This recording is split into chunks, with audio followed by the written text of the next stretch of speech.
सास ने शोर मचा दिया। सब इकट्ठे हो गए। हाथ लगा कर देखा तो वो अकड़ चुकी थी। उसकी लाश को चारपाई पर डाला गया। उसके आंसू अभी तक आंखों में थे। अस्सलाम वालेकुम मज़े सामीन, कहानी की जाने बढ़ने से पहले आपसे दरख्वास्त है कि मेरे चैनल को सब्सक्राइब करें और मेरी वीडियोस को लाइक करें। आज पहली रात थी। बिस्तर पर फूल सजाए गए थे। नबीला और कामरान की शादी हुई थी। शादी बहुत धूमधाम से की गई। नबीला बेड पे बैठी थी और कैमरामैन तस्वीर बना रहा था। वो कभी दाएं सर करती तो कभी बाएं तरफ। सब लोग नए थे, हर चेहरा अजनबी था। कामरान पास बैठा था। सब मोहल्ले वाले दुल्हन को देखने आए हुए थे, जबकि नबीला नजरें झुकाए बैठी हुई थी। रात के 12 बज चुके थे। वो बहुत थक गई थी। भूख से भी बुरा हाल था। सब चले गए तो दरवाजा बंद करके कामरान नबीला के पास आ बैठा। नबीला ने ड्रेस चेंज किया। भूख से उसकी हालत गैर हो रही थी, लेकिन क्या कर सकते थे। कामरान को उसकी थकन से क्या वास्ता था। ना ही वो उससे मोहब्बत भरी बातें करना चाहता था, बल्कि वो नबीला पर अपनी मर्दानगी का आरोप डालते हुए बोला, देखो मुझे तमाशे अच्छे नहीं लगते, मेरी बातें कान खोल कर सुन लो। मैं बार बार ये बातें नहीं बोलूंगा। घर के सारे काम तुम्हारे जिम्मे हैं, खाना बनाने से लेकर झाड़ू सफाई तक। सुन रही हो ना? नबीला ने हाँ में सर हिलाया। वो सोच रही थी कि कोई गिफ्ट देगा, कोई मोहब्बत भरी बातें करेगा, लेकिन उसको नबीला से काम करवाने की फिक्र थी। शादी के दिन गुजरते गए। उसके हाथ में झाड़ू और मुकद्दर में किचन लिख दिया गया था। नबीला की जिठानी कामरान की रिश्तेदार थी, लेकिन नबीला गैरों से ब्याह कर गई थी। नबीला जब खाने बनाने, साफ सफाई करने और कपड़े बर्तन धोने के बाद जब थक कर टूट जाती तो रात को शोहर के नखरे उठाने पड़ते। कामरान इससे बहुत रूखे लहजे में बात करता था। एक रात जब डिनर खत्म हुआ तो सब अपने कमरों में चले गए। नबीला कामरान के पास बैठ गई। कामरान, हमारी शादी को 3 महीने गुजर गए हैं, लेकिन आप अभी तक मुझे कहीं घुमाने लेकर नहीं गए। कामरान हैरत से उसे देख रहा था। घुमाने? मतलब कहाँ जाना है तुमने? उसने इतने रूखे लहजे में पूछा कि नबीला सहम सी गई। कामरान, आप मुझसे क्यों इतना गुस्से से बात करते हैं? कामरान टीवी देखते हुए बोला, जाओ मेरे कपड़े इस्त्री करो, दिमाग ना खराब करो मेरा, सारा दिन का थका हुआ हूँ मैं। नबीला पैरों की तरफ बैठ गई। अच्छा चलें आप लेट जाएं, मैं आपको दबा देती हूँ। कामरान लेट गया। वो उसे दबाने लगी। कामरान जब सो गया था तो वो उसके पैरों को अपनी गोद में रखकर सोच रही थी, कामरान, मैंने शादी से पहले बहुत दुख देखे हैं। मुझे मोहब्बत चाहिए, आपका साथ चाहिए। आप क्यों मेरी आंखों में मेरे दर्द नहीं समझ पाते? असल में नबीला की माँ नहीं थी, सौतेली माँ के साथ जवान हुई थी, और सौतेली माएँ क्या सलूक करती हैं ये हकीकत ढकी छुपी नहीं है। नबीला ने सौतेली माँ के हाथों बहुत दर्द सहे थे। यहाँ एक जुल्म ये भी किया गया था कि नबीला 20 साल की थी और कामरान 36 साल का। जैसे नबीला से जान छुड़ानी थी इन लोगों ने। वो कदमों के साथ लिपटी हुई अपने हमसफर से एहसास की भीख सी मांग रही थी। सुबह वो फजर की नमाज से पहले जाग जाती थी। सबके लिए नाश्ता बनाना उसके जिम्मे था। वो अपना दर्द किसी पर अयान नहीं होने देती थी, बस अपने घर में आबाद होना चाहती थी। उसे बस कामरान का साथ चाहिए था। अक्सर कभी थकन की वजह से बर्तन ना धो सकती या झाड़ू टाइम पर ना लगा पाती तो सास उसे लाखों बातें सुनाती। वो अपने लबों को सीकर हर ताना बर्दाश्त कर जाती थी। एक दिन उसने कामरान से कहा कि मुझे हर महीने 5,000 दे दिया करें। कामरान ने जहर आलूद निगाहों से उसे देखा। खैर तो है ना, 5,000 क्यों चाहिए तुमको? नबीला ने बड़े प्यार से जवाब दिया। कामरान, मैं औरत हूँ ना, मेरी जरूरियात होती हैं। पैसे पास हों और कभी बाजार जाऊँ तो अपने लिए कुछ जरूरी चीजें खरीद लिया करूंगी। अब मैं आपके भाई से तो ये बातें कह नहीं सकती। कामरान को न जाने क्यों एक चिढ़ सी थी नबीला से। उसने गुस्से से बोला, देखो मेरे पास इतने फजूल पैसे नहीं है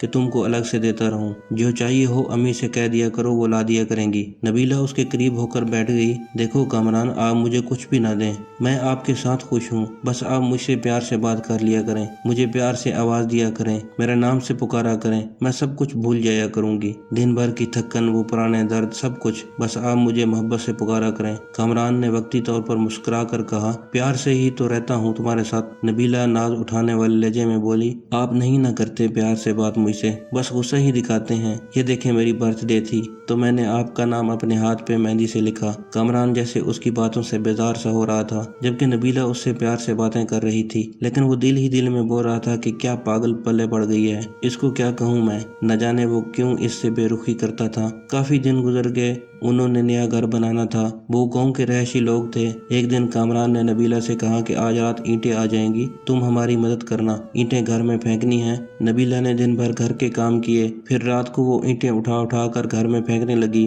رات کے 3 بج گئے۔ کام ختم ہوا تو اس کا جسم درد اور تھکن سے بے جان سا ہو رہا تھا۔ کامران لیٹ گیا تو وہ اس کے پاس جا کر بولی، کامران پلیز میرا سر دبا دیں، مجھے بہت درد ہو رہا ہے۔ کامران نے کروٹ بدلی اور غصے سے بولا، جاؤ پیناڈال کھا لو، مجھے نہیں دبایا جاتا تیرا سر۔ وہ دکھی ہو کر بستر پر لیٹ گئی۔ اس کی آنکھوں سے آنسو بہنے لگے۔ وہ رو رہی تھی، اس کو بہت درد ہو رہا تھا۔ وہ منہ پر ہاتھ رکھ کر سانس روکنے کی کوشش کر رہی تھی کیونکہ کامران پاس سویا ہوا تھا۔ وہ درد سے سو نہ سکی۔ فجر کی اذان ہونے لگی تو اس کی آنکھ لگ گئی۔ وہ سوئی ہی تھی کہ ساس گالیاں دینا شروع ہو گئی، دیکھو ذرا میڈم سوئی ہوئی ہے، شرم ہی نہیں آتی اسے۔ کامران بھی برہم ہوا۔ وہ اٹھی۔ کامران غصے میں بولا، نبیلہ شرم ہے تم کو کیا؟ ٹائم دیکھو ذرا، امی خود ناشتہ بنا رہی ہے اور تم ہو کہ تمہاری آنکھ ہی نہیں کھلتی۔ وہ بیچاری کیا کہتی، جبکہ اب کامران کو فرق ہی نہیں پڑتا تھا کہ وہ مر رہی ہے یا کسی درد میں ہے۔ وہ خاموشی سے کچن میں چلی گئی، سارا کام کیا۔ اس کی حالت کافی خراب تھی۔ اس نے کسی سے کچھ نہ کہا۔ ایسے ہی گرتے پڑتے اس کی شادی کو 3 سال گزر گئے، لیکن اولاد نہ ہوئی۔ ان 3 سالوں میں اس کی کوئی ایسی سانس نہیں تھی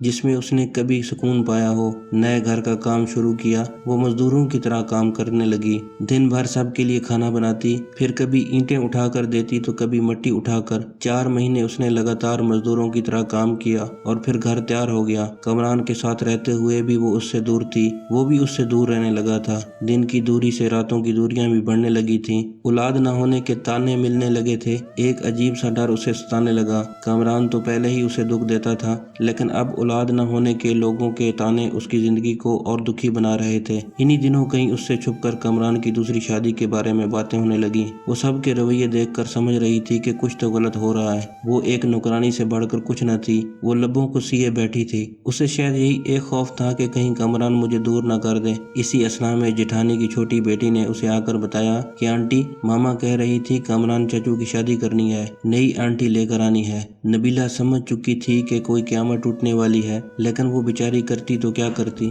صبر کر کے خاموش ہو گئی۔ ایک دن کامران کمرے میں بیٹھا چہرے پر کریم لگا رہا تھا۔ نبیلہ پاس جا کر بولی، آج کل بہت کریم لگا رہے ہیں، خیر تو ہے نا، اور لگ بھی بڑے سونے رہے ہیں آپ۔ نبیلہ کامران کے کندھوں پر سر رکھ کر بتا رہی تھی، کامران آپ بہت خوش رہیں ہمیشہ، میں روز نماز پڑھ کر آپ کے لیے بہت دعائیں مانگتی ہوں، آپ کی زندگی کی دعائیں مانگتی ہوں، آپ کے ساتھ ہی تو میرا سب کچھ ہے۔ جیسے وہ ایک درد دل میں چھپا کر خود کو سمجھا رہی ہو کہ کامران مجھے کبھی نہیں چھوڑے گا، اور دبے لفظوں میں اپنا پیار جتا کر اسے اپنا بنانے کی ناکام کوشش بھی کر رہی ہو۔ لیکن بری قسمت کے وہ دن بھی آ گیا جب لڑکی والے کامران کے گھر آئے۔ اس کی ساس نے اسے سختی سے کہا کہ تم کھانا بنا کر اپنے کمرے میں چلی جاؤ، سامنے نہ آنا منحوس کہیں کی۔ وہ اس کی بے رخی سمجھ رہی تھی اور اس کا دل خون کے آنسو رو رہا تھا۔ اس نے شادی کے بعد ایک کام تو سیکھ لیا تھا، درد کو چھپانا، خاموشی سے رونا اور بے پناہ گلے ہونے کے باوجود بھی شکوہ نہ کرنا۔ وہ اگر کبھی واپس پلٹنے کا سوچتی بھی تو اسے آگے اس کی سوتیلی ماں نظر آتی تھی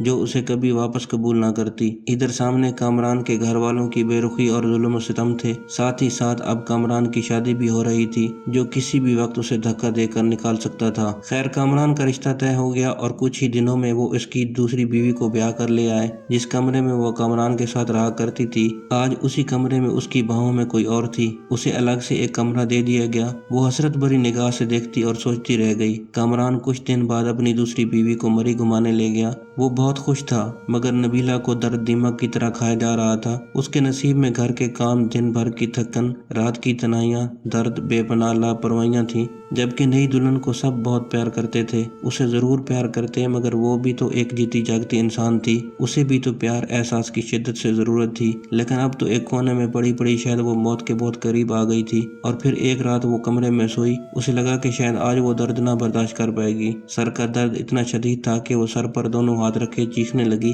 سب اپنے اپنے کمروں میں مزے سے سو چکے تھے۔ درد اتنا شدید تھا کہ اس کی برداشت جواب دے گئی۔ مجبوراً اس نے کامران کو آوازیں دینا شروع کر دیں، لیکن लेकिन वो दूसरी बीवी की बाहों में सो रहा था। न जाने उसने कितनी आवाजें दी उसे। सर और अपनों की बेरुखी का दर्द आज उसके कमजोर दिल को पाश पाश कर गया। वो जमीन पर गिर गई और तड़पने लगी और आखिरकार दुख भरी इस जालिम दुनिया से मुंह मोड़कर वो सुकून की नींद सो गई। वो दुनिया छोड़ गई।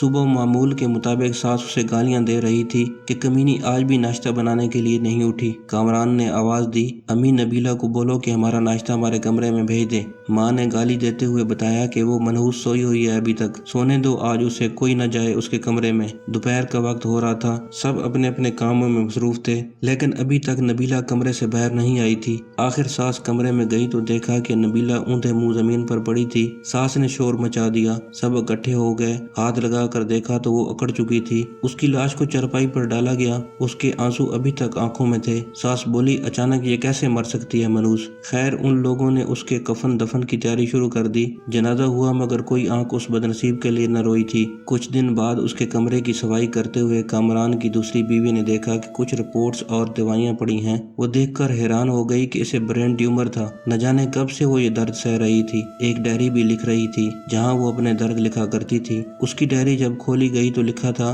कामरान मुझसे रूठा रूठा रहता है, मेरी तरफ देखता ही नहीं। आज मैंने सारा दिन मजदूरी की, उसने मुझे ठंडा पानी पिलाया, इसलिए आज मैं बहुत खुश हूँ। कामरान कहता है मैं बहुत अच्छी हूँ, लेकिन फिर भी पता नहीं क्यों मुझसे दूर रहता है। आज मैं उसके लिए तैयार हुई थी, खुद को संवारा था, लेकिन पागल ने एक बार भी मेरी तरफ नहीं देखा। फिर भी मैं नाराज नहीं हुई। कुछ कहूँ तो वो मुझे बहुत डांटता है। मुझे जानलेवा बीमारी है, लेकिन मैं उसे नहीं बताऊंगी कि वो परेशान हो जाएगा। हमारा घर बनकर तैयार हो गया है। मैंने अपना कमरा बहुत अच्छे से सजाया है। ये लोग कामरान की शादी कर रहे हैं। मुझे अगर घर से निकाला तो मैं कहाँ जाऊंगी। मेरा तो कोई है भी नहीं इस दुनिया में, बस नुकरानी बनकर मरने तक यहीं रहूंगी। कामरान अपनी दुल्हन से बहुत प्यार करता है। आज उसे बर्गर ला कर दिए। मैंने भी कहा कि मुझे भी ला दो तो कहता है तुम जाकर बर्तन धुलाई करो, दिमाग ना खराब करो मेरा। भला ये भी इतनी बात थी, मैंने बर्गर ही तो मांगा था। आज सुबह से मेरी सांस रुक रही है। ऐसा लग रहा है मेरा वक्त करीब आ गया है। काश मैं कामरान की बाहों में मर सकती। काश वो मेरा दर्द समझता, मुझे सीने से लगाता,